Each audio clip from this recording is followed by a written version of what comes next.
They're off and running at Rillito Park Race Track, continuing a tradition that began in 1943. The historic value behind it of being the very first quarter horse racetrack in the world. We run mixed meat right now, thoroughbred quarter horses, but this is the birthplace of quarter horses. Birthplace of quarter horses. And the first track in the world to use the photo finish camera. Yeah. They had to develop it because of the speed of the quarter horses when they hit the finish line. The president of Rillito Racetrack, Jay Wells, is also the historian. They needed an electric timer, and they actually manufactured a 1,000th to a second camera that was actually in the front of the camera.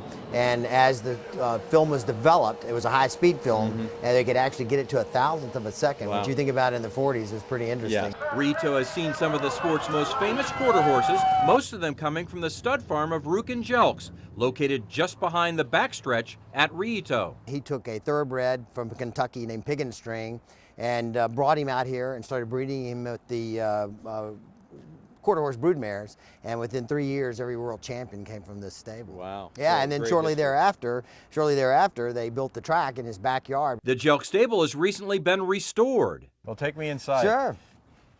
Well, what you're seeing is the stable, and this is really what's the famous part about it. It's got a lot of great features. From an impressive mural on the wall to photos and statues of the famous horses from Rillito's past, the Jelk stable soon will have a new life. The plans are to turn this into the Rillito Horse Racing Heritage Museum.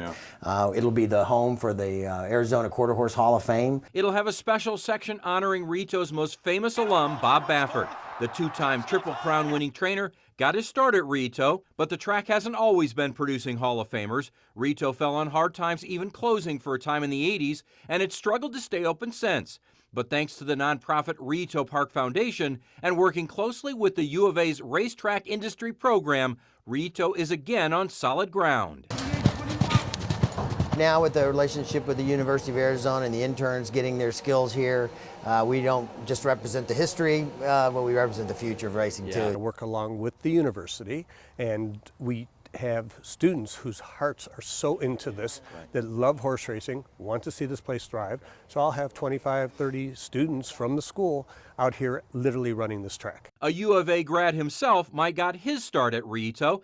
Now he has student interns doing everything from handicapping the horses to running the TV broadcast that is simulcast to other tracks across the country. I think we did about an extra $750,000 in wagers last season. We hope to increase that. I want to hit that $1 million mark. But it's the experience of those attending the 12 days of racing at Rillito that's most important. We are the envy of all racetracks in the country is the crowds that we get. And you know, when you come out here on race day, this place is packed. Our final stop on the Rillito tour, the stables. 114 stalls full of quarter horses and thoroughbreds ready to race. Part of an impressive operation. This is a diamond in the rough, and I really see with the right things falling in place where we could actually become the best quarter horse track in the world.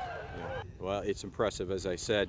I want to thank you, Mike, and thank you to Jay, too. Great having me here. And you know what? You guys are absolutely Arizona. This track is absolutely Arizona. We appreciate it. No, great. Come out and enjoy.